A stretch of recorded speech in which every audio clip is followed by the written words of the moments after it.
So I got the head back from the machine shop. So I had 16 new valve guides. 2 were broken in cylinders, 2 on the exhaust side. They were broken, so I had them replaced, but the machine shop said that there was some wear on most of them, so they ended up changing it all. But what I also had done was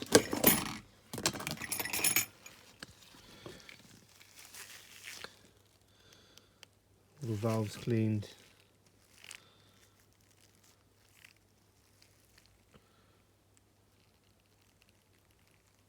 and the seats cut. So all the valves were cut in, so it saves me lapping them. Same for the seats as well. So yeah, quite pleased. So we'll get that done. So as you can see, I've got the valves in now, so they've all been machined for the seat. So the inlet and exhaust have been done, so I will build it back up. There's no cracks, which is common here where they've been over tightened. So yeah, not too bad. So I've got a head gasket kit, which I will use to build back up. So L-ring are pretty good. The only ones that I wouldn't use are the valve stem seals. They tend to be a bit tight, so I've got Victorine's valve stems to go on. There's a few gaskets, cams, coolant housing, rocker cover. So yeah, all good. Yeah, so excuse the mess on the bench, but this is a new gear linkage mechanism for the car. So this was made by a guy called Darren, very good, well put together, and it's not tight, but effectively it's a direct to box linkage. So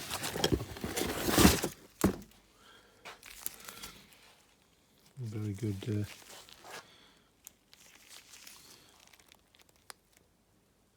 very good kit. The bearing, you were surprised, the bearing for the bulkhead, all very good. And then these are the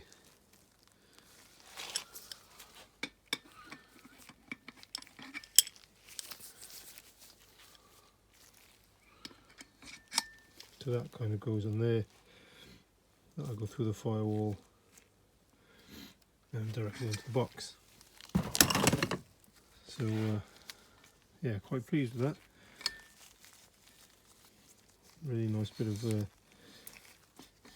engineering. I'll probably polish this or paint it, but yeah, really good. That should give a much better positive feel,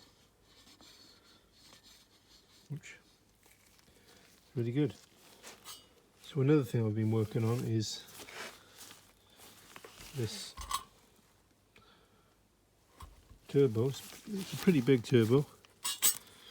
I came off a diesel generator, but effectively it's a small truck engine, but hasn't done much work at all really. So I'm just working out a means of getting that to fit. So what I have got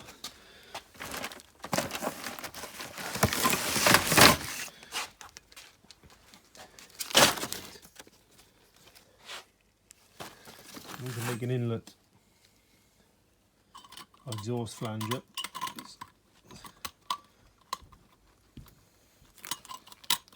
sell them for this turbo or that exhaust housing. So effectively I've got the gasket, put that round, and the plan is, this is 12mm steel, so I'm going to cut that out and kind of put that on there like so. Cut these down and then I'll have a flange and I'll be able to weld an exhaust up or down. So I do need to take the compressor and exhaust side out to give it a measure, but we'll see. The only thing is the exhaust housing, I don't know if you can see, is a 0.70, so it should be quite responsive.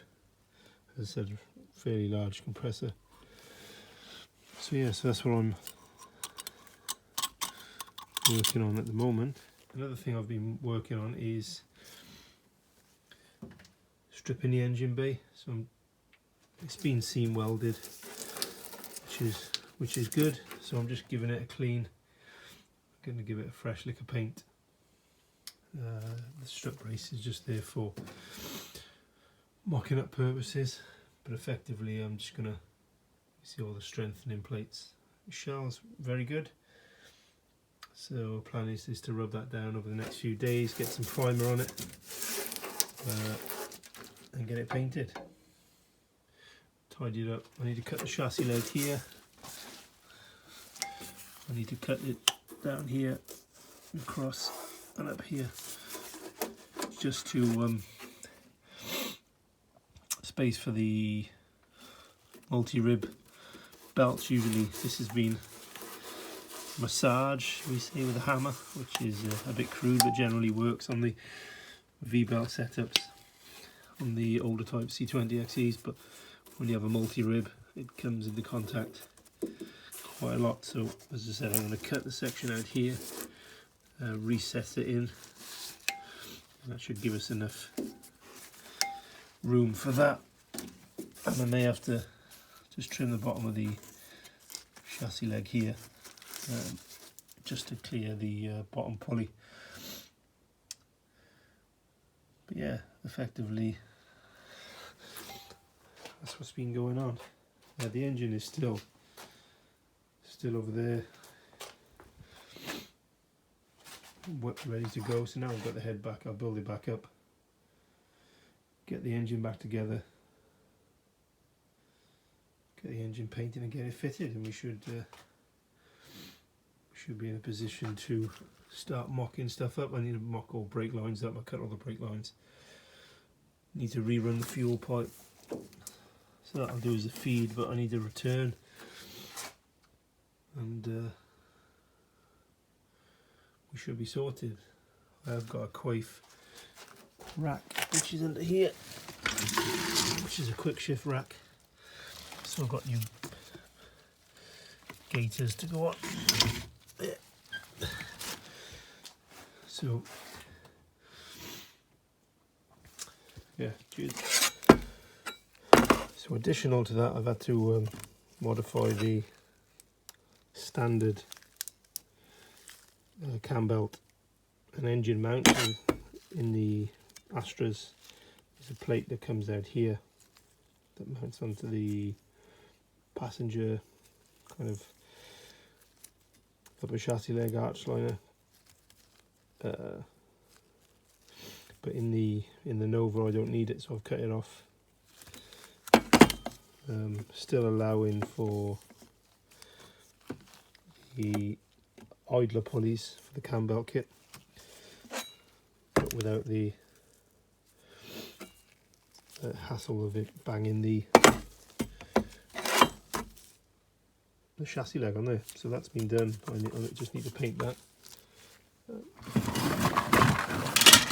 Another thing I've got is the stainless water pipe. The standard one is pretty poor, so this should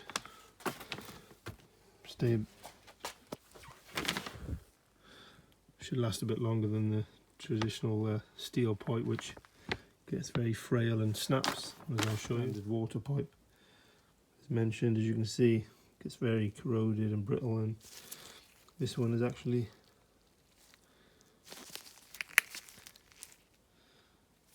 snapped. So the stainless steel one will replace that.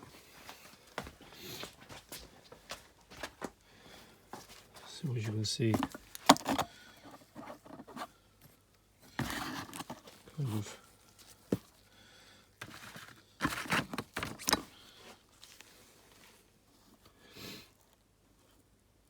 sits like that, so that'll be a good thing when that's in, because that is knackered, as you can see. So scrap.